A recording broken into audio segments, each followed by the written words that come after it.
Welcome, everyone. Thank you so much for being with all of us today. This is our first episode of this, and Kelsey's our first artist. We're super excited to do this. So I'm just going to introduce myself a little bit. My name is Inda. I'm 1/4 of the team at Woven Cultures. We are a nonprofit promoting diversity and inclusion in New Brunswick and out of Greater Moncton. And we met Kelsey a while ago, actually, through her work at Katimavik. And we've been chatting and trying to collaborate somehow. And now we've been able to do this. So, Kelsey, welcome. Thank you for doing this with us.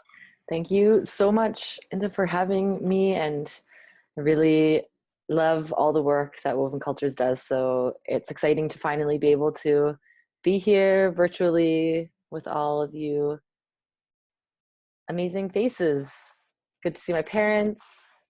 Thank you, Dom, for coming too. Yeah. How are you doing coping with all of this right now? You know, obviously we have to do this online, otherwise we'd do this in person.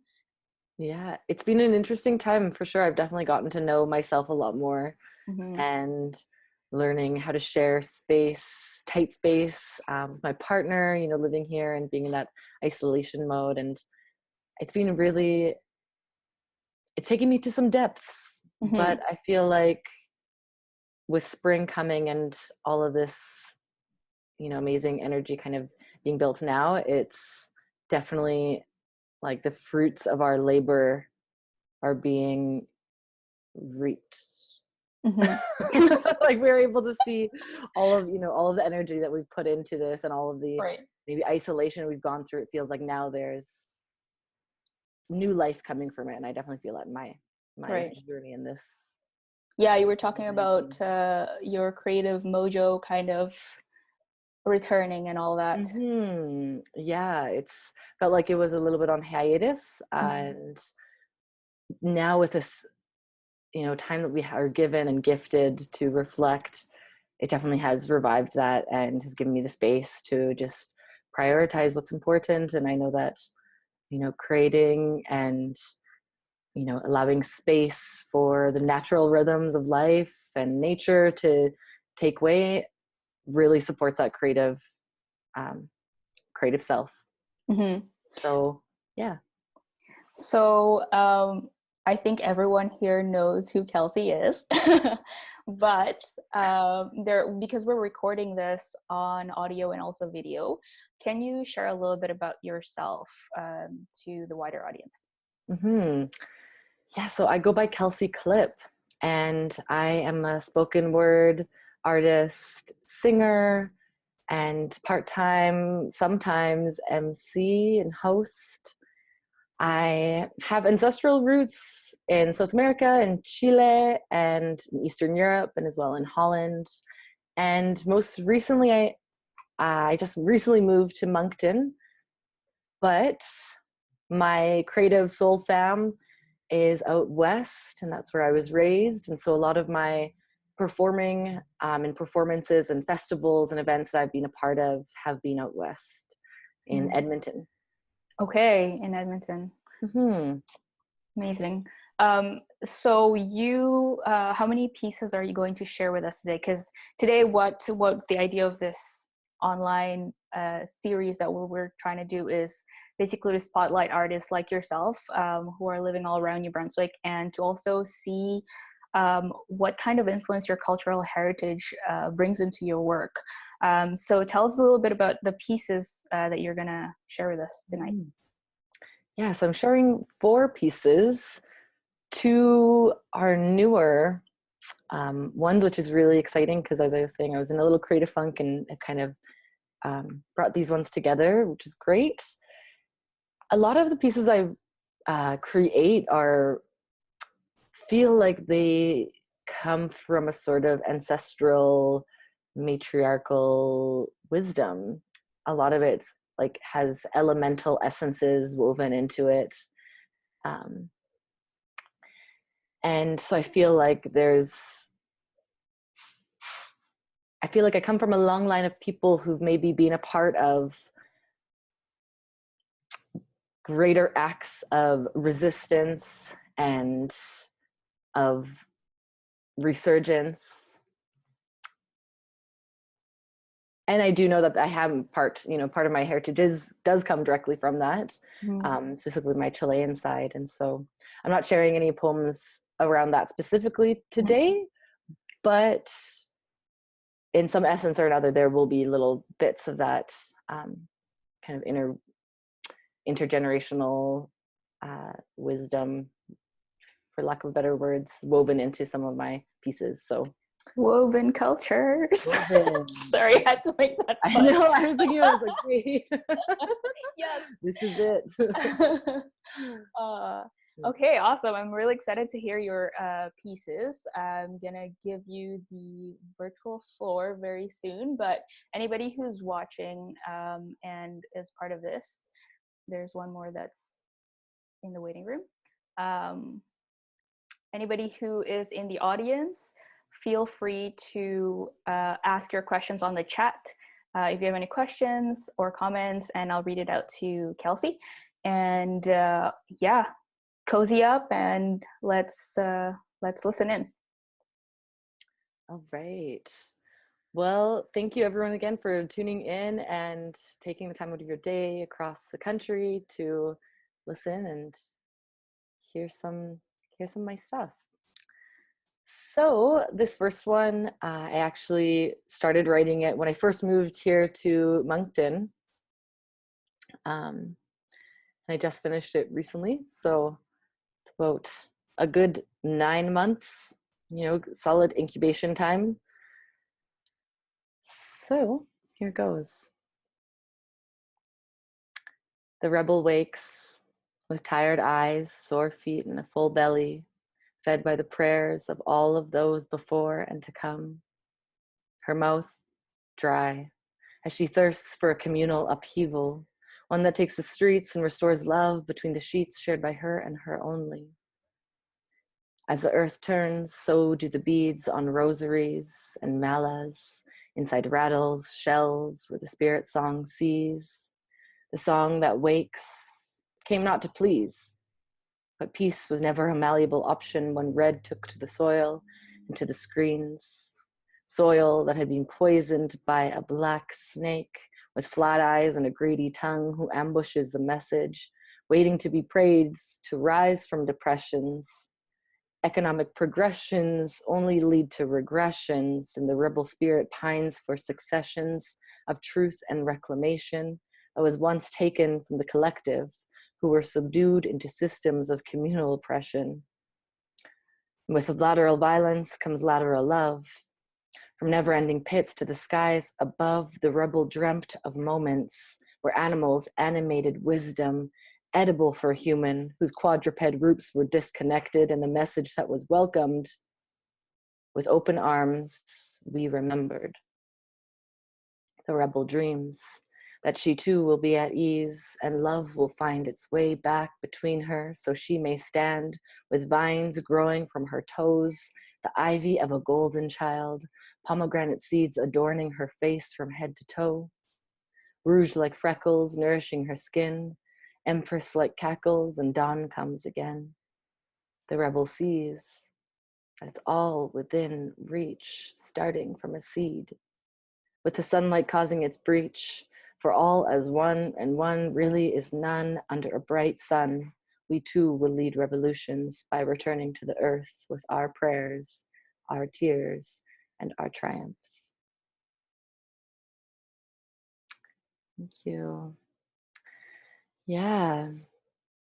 A lot of the poems I write often feel like they're the words that I need to hear, and sometimes those words might not be ready to be heard yet when you first originally write them down.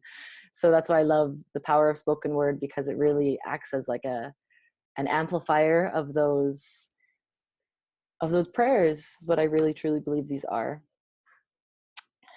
So my next one is a song I wrote many years ago. It's one that me and my fellow hippie sisters would, sing, and really brings a lot of good feelings to me. So kind of taps into my watery elemental part. So this one's called The Sacred Waters. I must move like the water, water that I come from. Move like the water, water that I come from. Move like the water, water that I come from. Move like the water, water that I come from. Only you can allow yourself to feel this freedom. Only you can remember all that womb's wisdom. So let's move like the water, water that we come from. Tune into the softness of our heart's humdrum. So let's move to the rhythm of our breath, newly aligned with the best intentions to respect the pace of death and life, put to rest from the pains of our past. They no longer have a place in this sacred space. They no longer serve in this picture grandeur, because breath and zest for life swirls while around me my world unfurls, revealing what I need to hear and see, to reveal what was once unseen. And all the forgotten melodies sung to me when I was just a wee baby, when I laid in a womb so sweet. Happy Mother's Day, held in the arms of galaxies, and Mama's strong song lives on through me. I must move like the water, water that we come from. Move like the water, water that we come from. Move like the water, water that we come from. Move. Wow, that was so beautiful. That's gonna be in my head. Move like the water, water, where it comes from.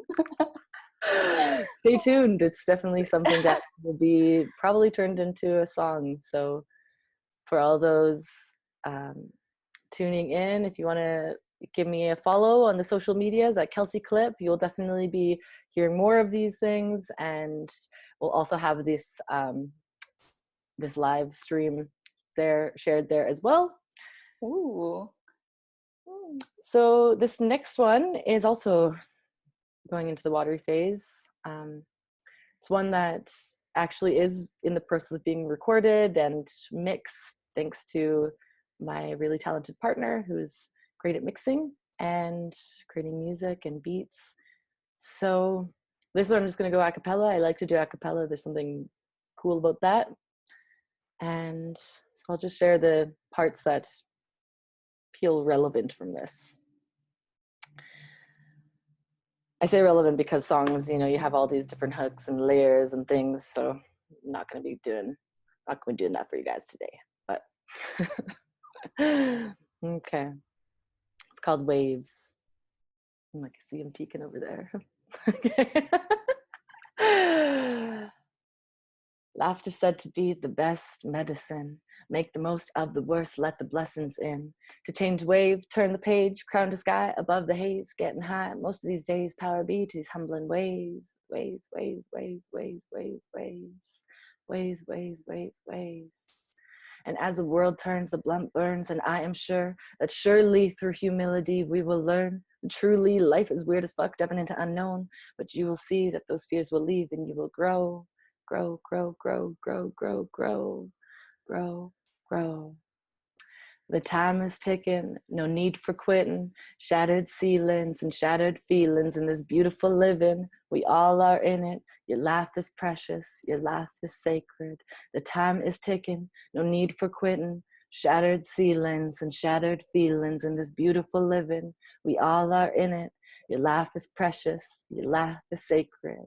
We do it for the knowing. For the knowing, we do it for the knowing, for the growing, for the we do it for the knowing, we do it for the knowing, for the growing, for the with the waves of my breath in and out, nothing less, fetters cut, can't be kept, awaken from a deep rest with the waves of my breath in and out, nothing less, fetters cut, can't be kept, awaken from a deep rest with the waves.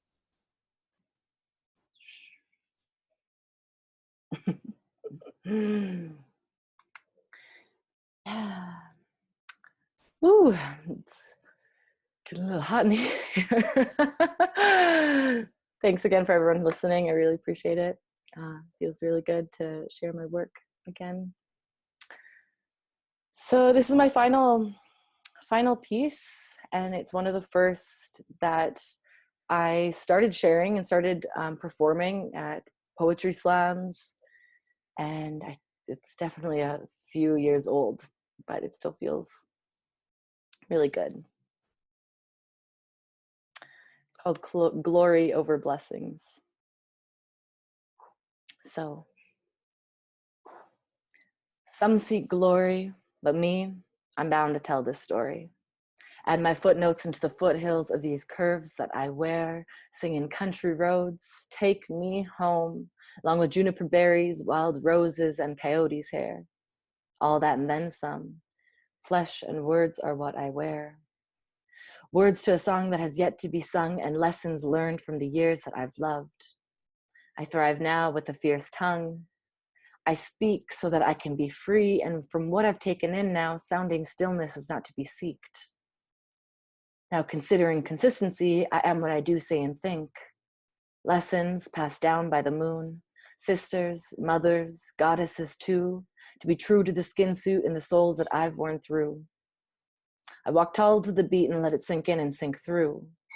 I watch the wheat fields grow and grow and grow into their fullest potential. I watch the sky ignite with creation, and in an instant it all changes, yet I stay the same, not complacent, but actively embracing the pull to this plane. And even the dancing sky can't simplify the magnitude of gratitude that I feel in this place. But rather than saying I am enough, it's norm to chase a dragon to no end, so I will say it for us. Sweet child of God, you are enough. We are enough. Every year we resolve by denying our truth, putting down the past as if it's our only proof to why we are. So those lessons, they fall off the bluffs. And the only tangible blame for the sane is that whatever happened wasn't enough. So don't be fooled, be the fool. Laugh at the face of time, know your worth is beyond time, and remember that everything comes from the divine. Let the choir sing, hear them chime, glory, glory, hallelujah. Don't just save yourself for a new year. Remember that what you seek is right here. Don't be blinded by that light. Put some shades on and embrace you. Veto out those scales and stand looking straight into a mirror, saying with loving intention that you'll honor your path and others with peace and compassion. Because if we don't, we're going to end up valuing glory over blessings. Thank you, everyone. Wow. I needed to hear that. That was beautiful. Oh. That was really, really beautiful. Do you, this whole thing, songs and poetry, it makes me think of the power of language. And for a lot of us, where our cultures are from, if we speak one language, two languages, or three languages, it changes the way we think, it changes the way we express ourselves. I've been trying to practice my mother tongue, Indonesian, more, because I'm starting to lose words in it. When I speak to my parents, how does the languages that you speak play into your work? Mm-hmm. Yeah, it's interesting because for me, growing up in rural communities up in northern BC, I felt like it was really not a priority or a desire for me to learn my mother's mother language of Spanish.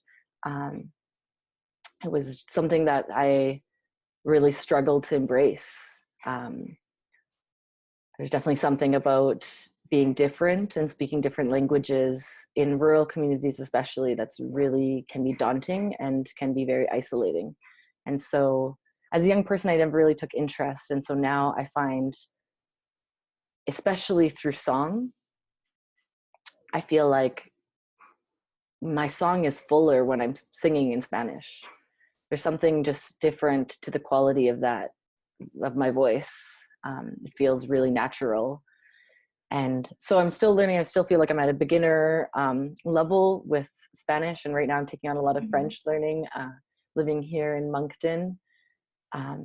which is definitely tricky because often I'm translating French and Spanish and speaking a mix of Chiac and Spanish, Yeah. everything. So, but I definitely feel like for me, speaking the languages that I do, like it definitely like hits a different chord inside, and it feels really deep. Like it feels like there's a deep richness. And so I Mhm. try to, in those moments kind of that I'm writing, to envision like, what would that sound like? What would, how could, with the knowledge that I have of different languages, and also, you know, through the different intonations that are used in like song and singing, once I can like tap into that, or once I like acknowledge that presence of that, like, this is, you know, my mouth can speak a couple languages, or, you know, whatever, it feels like there's just a different quality that's tapped into. Mhm. Yeah, it's hard to, that's a hard one to answer, to be honest, but Hear that. I feel like I've heard this yeah. from other friends who speak multiple languages too, that they're different people when they're speaking one language or the other. I'm Mm-hmm. a lot more crass and humorous in Indonesian because that's just the way the language is, and we speak very fast. And in English, I'm just a lot more, I don't know how to say it, polite, I guess. So yeah, do you feel that when you speak in French or Spanish or English? Yeah, I feel like for me, my mother tongue is English, Mhm. right? So that was my first language. And so for me, there's something that speaking English, yes, I can tap into all of the vocabulary and the language to express myself. However, when I sing in Spanish, that feels like it's sharing like the emotion that I have. And so, but I don't have the language maybe, and the, you know, all of the vocabulary. And same with French. There's something that to me feels very like I'm still a very beginner level French, but it definitely feels like a lot more a reserved side of me.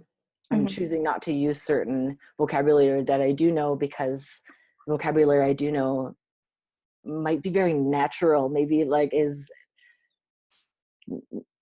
energetic language, right? Mhm. And Mhm. so not necessarily words I would use in my workplace, but so different levels that I'm expressing Not myself. safe for work. Yeah, not safe for work, safe for work, but just like, you know, different parts of myself. Mhm. I feel like my true like emotional self definitely comes out more when I'm uh, speaking and singing in Spanish. Mhm. Um, the art form of your choice is song and spoken word. Is that something that you learned growing up as a kid, or how did that come about? Your meeting with spoken word. Yeah, it's a good question. I have always kept journals, and as a teenager, later in my like young adult life, I went through all of those journals. You know, I had them since I was 7 years old, and I realized a lot of my journal entries were very um, abstract and was like prose. And so once I read them, I realized actually this is like poetry. And so in my family, there's a lot of, especially on my Chilean side, people are very loud, a lot of loud people. And there seemed to be something so um, negative tied to around emotional expression, perhaps. And I think that might be common um, in immigrant families.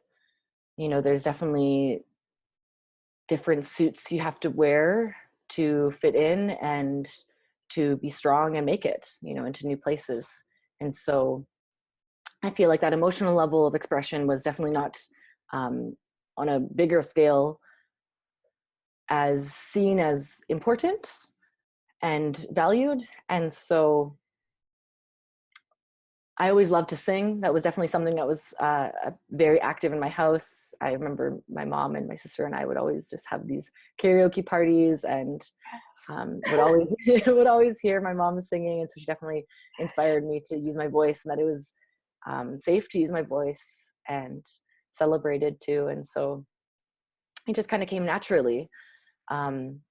I think that, you know, my family has on both sides have been a part of different resistances, whether it was the Dutch resistance in Holland, in South America during the Chilean coup. And so I had, you know, family members who have been a part of those things, speaking up, whether that's with words or actions, against oppression. And so I feel like this is another kind of tie to that, you know, another line in the bridge to that poetic expression that maybe was expressed in a different way. For all I know, I don't know if there was many poets or singers in my family, but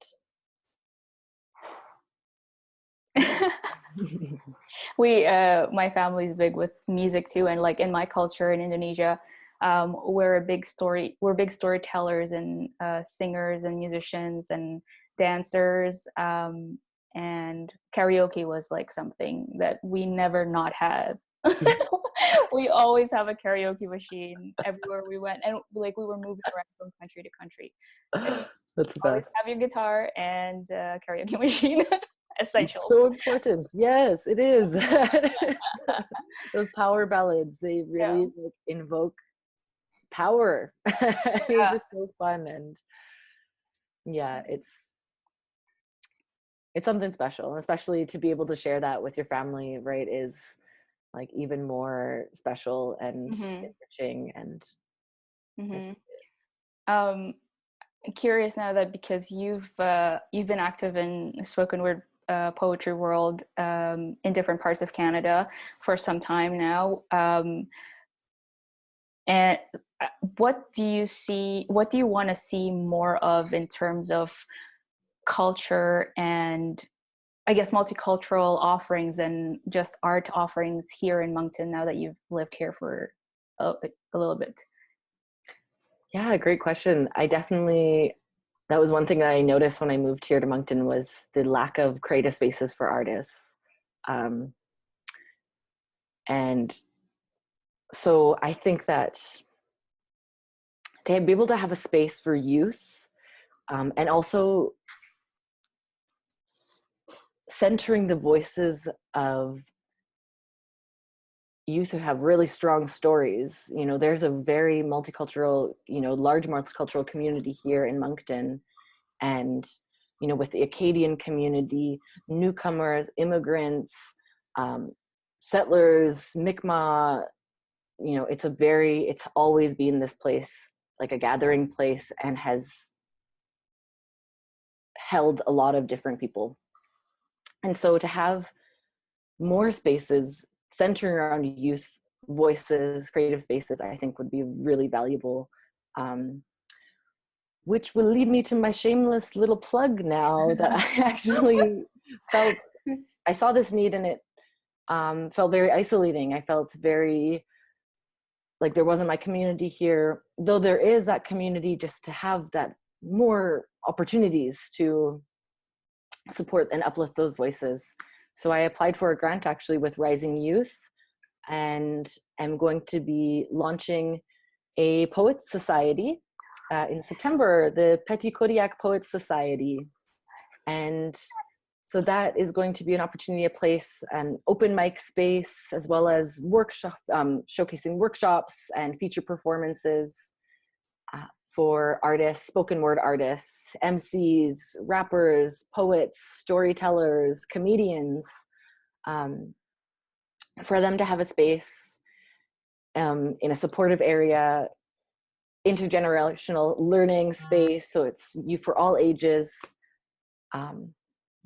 in a really fun environment, right? Really focusing on that. And so I think more opportunities for people to have these spaces to speak their truth, is a step. And especially as hosts, to acknowledge and recognize which voices are being heard, which ones aren't left out, and kind of having those questions in the back of your mind, and knowing, when you're in the planning process, or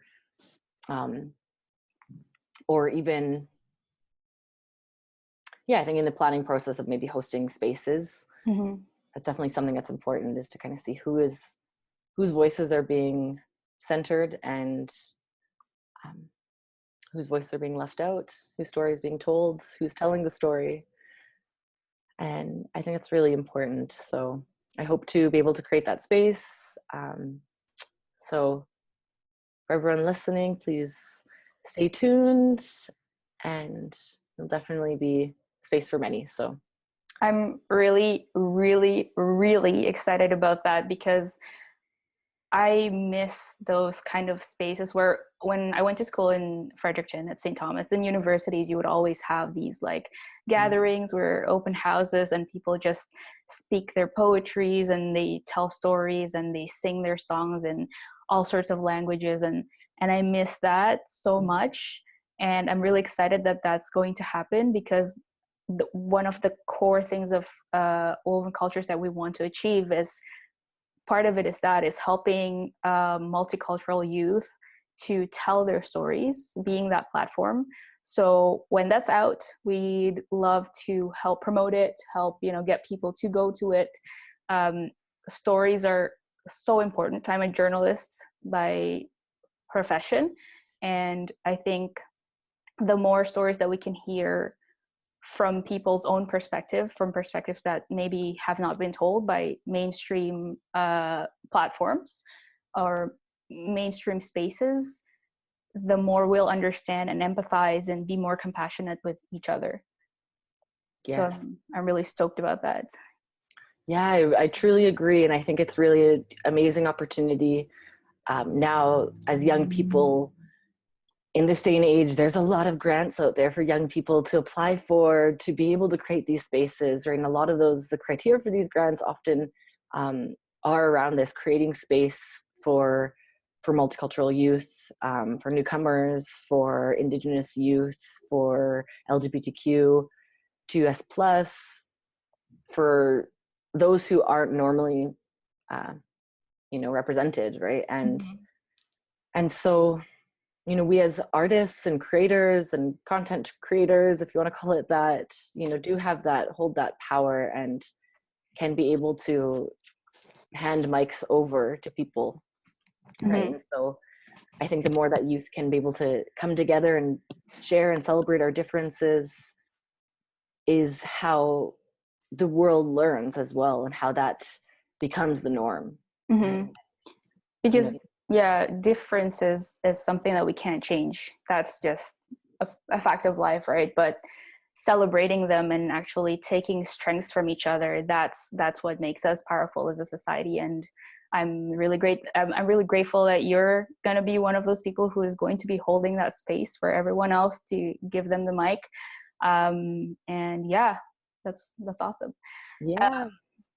Kelsey, I want to chat with you. We can go on and on and on and on about what we can do to make our home more inclusive, more celebratory of different cultures. But unfortunately, we don't have all the time in the world. But I'd like to ask you to leave, young people who are into arts, who want to express their own culture and their own thoughts. What are your tips for young poets and singers and all that?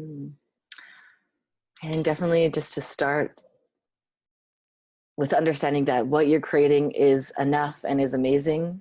The fact that you are even creating something is so powerful and so brave. That is something I know a lot of young people struggle with, right? There's this pressure to perform or to make everything perfect. And that's not what art is about, and that's not what creation is about. It's definitely just getting your pen to the page, or your fingers to your phone notes and typing something away. And that alone is enough. Definitely, if you want to make next steps, I think starting to share those, creating a page, or using social media to be able to share your art as well, whether it's acknowledged or not. Those are definitely first steps, and that helps to create community, right? People can see, and whether it's people within your own small town who are seeing that, or across the world, right? We're now seeing in this opportunity that COVID-19 has presented us that we're a lot closer than we think we are, and we can connect a lot easier than we think we can. There's really not much holding us back now. And so, but I think to start, not putting that pressure on yourself to be the best, to finish the full poem, to publish a book, or, create an album. I think just starting and doing that just for the sake of, the joy that it brings you, right? It's really important. And apply for grants. If you have ideas and projects, that grants are a really great opportunity to kind of launch those things, right? And there's a lot of really accessible grants that help support these community art-based initiatives. So like Rising Youth. I'm a Rising Youth alum too. The grants are really accessible. So yeah, if anybody's listening, and I think you have to be under 30 for that, right? Yes. So that's the only condition if it's for youth. Yeah. So 30 and under, age 15 to 30. But for young artists, coming up, that's definitely helps create space and opportunities. For sure. And our Atlantic rep, his name's Corey. He's based in Moncton. You probably saw him around. He's super chill. Say hi to him and ask him about Rising Youth grants. And anyone who's listening, you can find Kelsey's work on Facebook at Kelsey Klip Speaks, right? And again, Kelsey, thank you so much for being here. This is super awesome. Thanks for sharing your work and your thoughts and chatting with us about what we can do to hold space for the stories of multicultural youth and youth from all over with so many different backgrounds. Thank you everyone for tuning in. This is our first episode and I think it went well, right? Felt really good. Yeah, and thanks to our friend Matt also, who's recording this for audio. We hope you have a wonderful night and take care and stay well and peace out.